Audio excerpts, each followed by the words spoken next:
दिल्ली में बीजेपी की जीत हुई है, लेकिन जश्न बिहार में मन रहा है। बिहार की राजधानी पटना में मन रहा है। बीजेपी खेमे में जश्न है, तो लोग कह रहे हैं कि जेडीयू में खुशी तो है, लेकिन थोड़ा नाराजगी भी है। कुछ लोग मान रहे हैं कि बीजेपी की जीत के बाद नीतीश कुमार पर थोड़ा जो प्रेशर पॉलिटिक्स है, उस पर अंकुश लगेगा। वहीं चिराग पासवान के खेमे में खुशी है।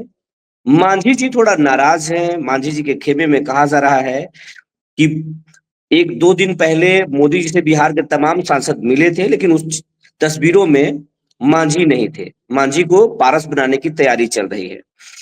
वहीं इस जीत को तेजस्वी यादव से भी जोड़कर देखा जा रहा है कि तेजस्वी यादव फ्री के रेवड़ी की पॉलिटिक्स कर रहे थे। केजरीवाल मॉडल को कॉपी करके बिहार में लाना चाहते हैं और 25 में उसी मॉडल के सहारे सत्ता में वापसी चाहते हैं। लेकिन ये संभव होगा, नहीं होगा, दिल्ली के जीत से बिहार में कितना असर हो डालेगा ये जीत, इन तमाम चीजों को समझने के लिए हम सीधे चलते हैं दिल्ली। हमारे साथ फोन लाइन पर मौजूद है दैनिक जागरण के पूर्व state editor Manoj Jha sir. Manoj Jha sir Delhi की चुनाव को बारीकी से समझ रहे थे, बिहार के राजनीति को भी बारीकी से समझते हैं और बिहार के रहने वाले हैं, भागलपुर के रहने वाले हैं।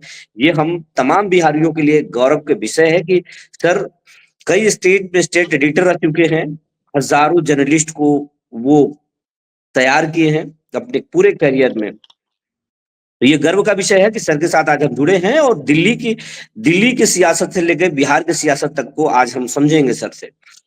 मेरे कार्यक्रम में बहुत बहुत स्वागत है सर। धन्यवाद विपुल जी। सर ये मैं समझना चाहूंगा कि 27 सालों बाद बीजेपी दिल्ली की सत्ता में वापसी की है, वहीं आप की करारी हार हुई है। अरविंद केजरीवाल खुद इस चुनाव को अपने सीट पर हार चुके हैं। आखिर ऐसा क्या हुआ? आपसे कौन सी गलती हुई जिसके कारण आप चारों खाने चीत हो गई, और बीजेपी ने कौन सा रणनीति अपनाया जिससे उसकी शानदार जीत हुई? ये समझना चाहेंगे सर। देखिए, अप्रत्याशित जीत, चूंकि कैंडिडेट अरविंद केजरीवाल जितना बड़ा था नाम, इसलिए आप इसको अप्रत्याशित बेशक कहें, लेकिन अरविंद केजरीवाल की नई दिल्ली सीट पर खुद की जमीन हिली हुई थी। ये मैं कई वीडियो में, कई विश्लेषण में, कई मीडिया हाउसेस से बातचीत के दौरान मैंने ये पहले भी बताया है कि अरविंद केजरीवाल के लिए इस बार स्वयं का खुद का चुनाव लड़ना बहुत कोई आसान काम नहीं होगा। मैंने मनीष सिसोदिया जी के लिए भी कहा था, मैंने आतिशी जी के लिए भी कहा था, लेकिन खैर आतिशी जी जीत गई, अच्छी बात है। बाकी जिनके सारे स्टॉलवर्ट हार गए। अब सवाल है कि चूके कहाँ केजरीवाल? आपका सवाल मेरा ख्याल यही है ना? जी। तो आम आदमी पार्टी का प्रलाप और एक तरह से गुमान जो है, वो चुनाव प्रचार के एक स्टेज में जाके जनता को संबोधित करते करते केजरीवाल एक घमंड के अंदाज में डूब जाते थे जब कि अहंकार झलकने लगा था। हाँ, कि इस जन्म में तो मोदी जी को दूसरा जन्म देना पड़ेगा केजरीवाल को हराने के लिए दिल्ली में। अरे भाई, केजरीवाल को ना केजरीवाल खुद से जीतता है, ना मोदी खुद से जीतता है, जीत दिलाती है जनता। आप जनता के पैमाने पे, जनता की आंखों में कितने तारे बने हुए हो, उसी समय तक आप नेता और आपकी जीत बनी रहती है। जिस दिन हम नजरों से उतरते हैं तो बड़े बड़े नेताओं की मट्टी पलीत होती हुई देखी हमने। अरविंद केजरीवाल बेशक उस कड़ी का नया नाम आप कह सकते हैं। बीजेपी इस चुनाव में क्या रणनीति अपनाई कि शानदार उसकी जीत हुई? बीजेपी की सबसे बड़ी जीत की सबसे बड़ी वजह उसकी सांगठनिक एकता और एक सांगठनिक एकजुटता और रणनीति पर अमल। ये दो चीज यदि संगठन की दृष्टि से देखें तो मैं उस पर भी बाद में आऊंगा कि किस तरह चुनाव प्रचार को प्रधानमंत्री ने खुद अपनी उसकी बागडोर संभाली। अमित शाह मैदान में कूदे, तमाम बड़े बड़े लीडर्स कूदे। देखिए, वो सब प्रचार प्रसार के तौर तरीके हैं। लेकिन आप ये देखिए कि पूरी दिल्ली में 3 से 4 लाख के करीब तक संघ की बैठकें हुई, छोटी छोटी बैठकें, मोहल्ले की गलियों में जाके बैठकें। नहीं कुछ तो 10 लोगों को बिठा के एक स्वयंसेवक बैठ के उनके साथ बात कर रहे हैं। तो एक जो अपनापा है, एक जो करीबीपन है, जो आपके मोहल्ले का स्वयंसेवक है, जब वो आपके घर में आके आपका हालचाल पूछने लगे, आपसे राजनीतिक डिस्कशन करने लगे, आपके समाज, आपके पड़ोस, आपके स्कूल, आपके शराब के ठेके जो बगल में है उनकी बात होने लगे, तो कहीं ना कहीं जनता पे उसका प्रभाव पड़ता है। संघ ने 3 से 4 लाख के करीब छोटी छोटी बैठकें की है पूरी दिल्ली में, और 2013 के बाद ये पहली बार ऐसा हुआ है कि बीजेपी, दिल्ली बीजेपी एकजुट होकर अब पूरी ताकत से, संगठन की पूरी ताकत से लड़ती हुई दिल्ली में दिखाई दी थी। वरना पहले बीजेपी, दिल्ली बीजेपी में भी कई सारे फैक्शन थे, वो हावी तो वो निष्क्रिय, ये निष्क्रिय तो वो हावी। इस बार गुटबाजी को कंट्रोल किया गया, गुटबाजी पूरी तरह कंट्रोल में रही, और इस बार सीधे चुनाव की कमान अमित शाह के हाथ में थी, और भाजपा ने भी इसे इस बार नाक का प्रश्न बना लिया था। अरविंद केजरीवाल ने दर्जनों बार चुनौती दी, और पता नहीं अपने इस 10-11 साल के कार्यकाल में कितनी बार प्रधानमंत्री मोदी को के खिलाफ ताल ठोकी। मुझे लगता है कि जो प्रमाद और घमंड है, और काम के लेवल पे जहां तक सवाल है, डेवलपमेंट का जहां तक प्रश्न है, तो आप दिल्ली में इस बात को कहने की आज की जरूरत नहीं है कि डेवलपमेंट के काम पर पूरी तरह से आम आदमी पार्टी विफल रही है। दिल्ली के विकास को लेकर इस सरकार ने कुछ खास नहीं करा। Free sir. बिजली अब देना 200 यूनिट तक, मुफ्त पानी देना, महिलाओं की फ्री बस राइड, ये अपनी जगह पे एक सुविधा चीज है, सुविधाजनक चीज है। आप मॉनेटरी बेनिफिट बेशक दे रहे हैं, लेकिन जिस परिवेश में, जिस शहर में, जिस वातावरण में हम रह रहे हैं, वहाँ गंदगी है, प्रदूषण है, बीमारी है, गंदी जमुना है, सीवर जाम है, दिल्ली के बड़े इलाके में गंदा पानी की सप्लाई हो रही है, ये सब कहीं ना कहीं। उसके बाद दूसरी बात यह है कि जो फ्री बीज वाली स्कीम्स थी, अब वो फ्री बीज की स्कीम्स केजरीवाल पर उसका कोई एकाधिकार नहीं रह गया है। कांग्रेस ने 2500 रुपए कह दिए, भाजपा ने 2500 रुपए कह दिए, केजरीवाल ने तो खैर 2100 ही कहे थे। तो इसलिए वो जो है केजरीवाल की वो जो खास वो रेवड़ी वाली चीज थी, वही उसकी इस बार गायब थी। केजरीवाल का खुद का ऑरा इस बार बहुत छोटा था, आरोपों में घिरा हुआ उनका पूरा जो एक आभा मंडल है वो आरोपों में घिर गया, और ऐसे आरोपों से जिनको लेकर उनका ऑरा बना था, ऑनेस्टी को लेके, वैकल्पिक नई राजनीति को लेके, तो पब्लिक ने ये देखा कि 10-11 साल के शासन में केजरीवाल न तो कोई विकल्प पेश कर पाए, न कोई नई राजनीति दे पाए, न सर इस चुनाव ईमानदारी का इस बीजेपी की इस जीत का बिहार के सियासत पर कितना फर्क पड़ेगा? जो नीतीश कुमार बार बार पलटी मारने की धमकी देते हैं, जो चिराग पासवान एनडीए के जो घटक दल के नेता हैं, वो बिहार के सीएम बनने के सपने पाले हुए हैं। मांझी कभी कभी बीजेपी को आंख दिखाते हैं। अभी हाल में दिल्ली चुनाव से पहले वो बोल रहे थे कि मैं 25 के चुनाव में अपना औकात दिखाऊंगा, मुझे सीटें नहीं दी गई, झारखंड में मुझे सीटें नहीं दी गई। तो एनडीए पर कितना फर्क पड़ेगा, ये जानना चाहिए। देखिए एनडीए पर फर्क क्या पड़ेगा, इस तो मैं लगता है कि एनडीए से ज्यादा झगड़ा कांग्रेस में होने जा रहा है, आप अभी नोट कर लीजिए। सॉरी, इंडिया, एनडीए से ज्यादा झगड़ा इंडिया गठबंधन में होने जा रहा है। बिहार में खासकर भी। खासकर इस रिजल्ट के बाद बिहार में जो अगला पड़ाव चुनाव का बिहार में है, वहां कांग्रेस की, इंडिया गठबंधन की जो वहां सबसे बड़ी साझेदार पार्टी राजद है, उससे किस तरह रस्साकसी चलेगी, सीटों को लेके किस तरह द्वंद्व चलेगा, ये सभी हम सब देखेंगे। हाँ, आपने एक बात कही है कि दिल्ली की जीत से क्या नीतीश कुमार बैकफुट पे चले गए हैं, चिराग बैकफुट पे हैं, या जीतन राम मांझी बैकफुट पे हैं। मुझे नहीं लगता है कि बिहार जैसे इंपॉर्टेंट चुनाव को लेके भारतीय जनता पार्टी दिल्ली की इस जीत को कोई अपनी ताकत के तौर पर अपने सहयोगियों के साथ बातचीत के क्रम में इस्तेमाल करेगी। भाजपा को इन दलों से या बाकी दलों से गठबंधन की सरकार चलाने का लंबा तजुर्बा है।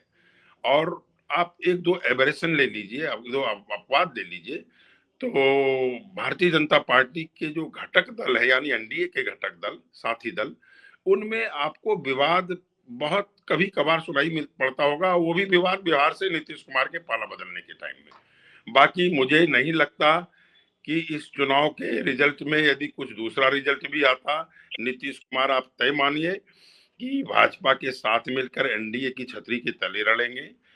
पारस और जीतन राम लड़ेंगे तो सर, सवाल ये आ रहा है कि लड़ेंगे तो नीतीश कुमार, बीजेपी भी बोल रही है कि नीतीश के नेतृत्व में चुनाव लड़ेंगे। शिंदे के नेतृत्व में महाराष्ट्र में भी चुनाव लड़ा गया था, लेकिन शिंदे का क्या हुआ? कहीं वैसा ही हाल नीतीश के साथ तो नहीं हो बिहार में होगा। दोनों चीज में फर्क है विपुल जी। शिंदे के नेतृत्व में चुनाव बेशक लड़ा गया, लेकिन ये मैसेज कहीं नहीं था कि शिंदे ही मुख्यमंत्री होंगे, या फिलहाल उस समय बीच चुनाव में पाला बदल करना या नेतृत्व में परिवर्तन करना किसी भी गठबंधन के लिए या पार्टी के लिए वो बड़ा, इसलिए जो वहां की परिस्थिति थी और यहाँ की परिस्थिति में फर्क है। बिहार में नीतीश कुमार ही अगुवाई करेंगे, पहली बात। दूसरी बात यह है कि जो सीटों का बंटवारा होगा, बस इतना होगा कि दिल्ली चुनाव की वजह से जो 19 और 20 का एक बैलेंस बन रहा था, तो 18 और 20 सकता है। 20% सीट, सॉरी, मतलब आधी से थोड़ी ज्यादा सीट हो सकता है कि भाजपा को मिले या आधी के आसपास, और उतनी ही लगभग मिलेगी जदयू को। दोनों को एक एक साथी जोड़ा जाएगा कि आप जीतन राम मांझी जैसे मान लीजिए कि नीतीश कुमार को कहा गया कि भाई इनकी सीट का आप इंतजाम करिए, चिराग का हम देख लेंगे। तो कुछ इस तरह एनडीए में फॉर्मूला निकालने में बुपुल जी देखिए, अमित शाह और मोदी का जो पिछला 10 साल का नेशनल पॉलिटिक्स का कैरियर आप देखेंगे ग्राफ, किसी से डायरेक्ट कन्फ्रंटेशन, खासकर अपने सहयोगियों से, इससे भाजपा ने बचने का प्रयास किया है। भाजपा का प्रयास है, कोशिश है कि एनडीए को एक सर्वसहमत और व्यापक छतरी के तौर पर बनाए रखा जाए। उसमें बेशक भाजपा लीड करे गठबंधन को, लेकिन कोई बिदक के भागे, चाहे छोटा ही दल क्यों न हो, भाजपा नेतृत्व, मेरा ख्याल है, जो मेरे कुछ शीर्ष के संपर्क हैं, उनकी मनस्थिति को जब मैं पढ़ता हूं, तो ऐसा लगता नहीं है कि जीतन राम मांझी और चिराग पासवान को भाजपा अपने पाले से कहीं जाने देगी। नीतीश ये कुमार आप कहीं ना कहीं, ये कहीं ना कहीं आप सही करें सर, आपका इशारा सही है। जैसे उपेंद्र कुशवाहा को लोकसभा चुनाव में मनाया गया, वो चुनाव हारे तो उनको राज्यसभा भेज दिया गया, बीजेपी ने यहाँ पर उनके साथ जो है एक सहानुभूति अपनाई और राज्यसभा तक भेज दिया। तो बीजेपी नीतीश के साथ कुछ ज्यादती नहीं करेगी, आप ये साफ करें। अब सर समझना चाहेंगे आपसे ये कि तेजस्वी यादव फ्री की रेवड़ी की पॉलिटिक्स बिहार में करने जा रहे हैं। उन्होंने कहा है कि हमारी अगर सरकार बनेगी तो माई बहन मान योजना लाएंगे, हर महिलाओं को 2,500 रुपए प्रत्येक माह उनके खाते में देंगे। बुजुर्गों को जो 400 रुपए बिहार में पेंशन मिल रहा है, सामाजिक सुरक्षा पेंशन, उसे हम 1,500 रुपया करेंगे। किसानों को हम फ्री में बिजली देंगे, 200 यूनिट बिजली देंगे। रोजगार की बातें कर रहे हैं कि हम युवाओं के लिए नए नौकरियों की भरमार लाएंगे। ये दिल्ली के चुनाव के बाद बीजेपी के जो कॉन्फिडेंस बढ़ा है, तो तेजस्वी यादव का कॉन्फिडेंस पर असर डालेगा, क्या होगा? ये उनकी फ्री की रेवड़ी पॉलिटिक्स जो है वो प्रभावित होगा, या फिर वो देखिए, बाजी आप मार लेंगे? इस बात को अभी नोट कर लीजिए, अभी कम से कम 10 या दर्जन भर राज्यों में इस तरह की फ्री स्कीम्स का बोलबाला है, चल रही है स्कीम्स। हिमाचल से शुरू कर दीजिए, राजस्थान होते हुए हिमाचल, राजस्थान, छत्तीसगढ़, मध्य प्रदेश, महाराष्ट्र, महाराष्ट्र, तेलंगाना, झारखंड। झारखंड। आप और इसमें एक दो जगह और भी योजना होगी, वो उसका प्रसार इसलिए नहीं हो पा रहा है क्योंकि वहां चुनाव भी दूर है, ठीक है ना। जी बिहार बिहार चूंकि देखिए एक मार्जिनल आर्थिक रूप से जी। एक मार्जिनल स्टेट है, तो निश्चित रूप से वहां इस तरह की आर्थिक सहायता वाली रेवड़ियां काम करेंगी। लेकिन आप ये क्यों भूल रहे हैं कि एनडीए में सामने भाजपा और नीतीश कुमार जैसे तपे तपाई लोग होंगे, और यदि रेवड़ी देने का ही प्रश्न आएगा तो दिल्ली में कोई केजरीवाल से कम रेवड़ी तो भाजपा ने फेंकी नहीं जनता के सामने। अब आप कह सकते हैं कि भाजपा की रेवड़ी काम कर गई, तो मतलब यहाँ भी चुनाव से पहले रेवड़ी सवाल है कि बीजेपी नेता दे रहा है। देखिए एक इसमें फर्क है कि कौन सा नेता रेवड़ी की हमें का वादा कर रहा है। तेजस्वी यादव की अभी पॉलिटिकल क्रेडिबिलिटी बिहार के वोटरों के बीच अभी होना बाकी है। वो 2 साल 4 साल एक टर्म जब कभी सत्ता में रहेंगे फुल फ्लेश्ड, वो दिखाएंगे कि हमारे काम करने का तरीका ये है। अभी डिप्टी सीएम रहे हैं वो भी नीतीश की छत्रछाया में, इसलिए तेजस्वी यादव की गारंटी ज्यादा, तेजस्वी की गारंटी है कि नीतीश की गारंटी की ज्यादा गारंटी है, ये भी वोटर कहीं ना कहीं कंपेयर करेगा। इसलिए आगे बढ़ के 2500 रुपए की घोषणा कर देना, किसानों के लिए कुछ रिलीफ स्कीम्स की घोषणा कर देना, महिलाओं के लिए कुछ कर देना, उसका अभी कोई मायने नहीं है। नवंबर में भी चुनाव काफी दूर है। नीतीश कुमार के मन में, एनडीए के मन में पता नहीं और कौन कौन सी रेवड़ी और रसगुल्लों की योजना होगी, तो अभी आप ये कह नहीं मतलब अभी सकते। अभी अभी एनडीए फोल्ड की पोटली जो है खुलने वाली है, अभी तेजस्वी को सिर्फ पढ़ा जा रहा है कि क्या क्या कर सकते हैं। अभी पोटली खुलने नहीं जा रही है, आगे आने वाले जिन भी राज्यों में चुनाव होगा, अब वहां रेवड़ी सबकी थैली में, सभी दलों की थैली में कुछ न कुछ रेवड़ी होगी। अब कोई कुछ कहीं किसी से कोई कम नहीं रहना चाहेगा। तो हालांकि ये मैं निजी रूप से इस रेवड़ी संस्कृति और रेवड़ी राजनीति का सख्त विरोधी हूं। यह देश की अर्थव्यवस्था के लिए कतई अच्छा नहीं है, मध्य वर्ग के लिए अच्छा नहीं है, टैक्स पेयर के लिए अच्छा नहीं है, देश की आर्थिक सेहत के लिए अच्छा नहीं है। तो खैर वो प्रश्न थोड़ा बड़ा प्रश्न है, बिगर क्वेश्चन है। आप यदि पॉलिटिकल और गारंटी है तो आप निश्चित मानिए कि रेवड़ी अब कोई थमने वाली चीज नहीं है। ये तमाम जानकारी देने के लिए सर बहुत बहुत धन्यवाद। फिर हम अगले किसी विषय पर जुड़ेंगे और बातें करेंगे। धन्यवाद।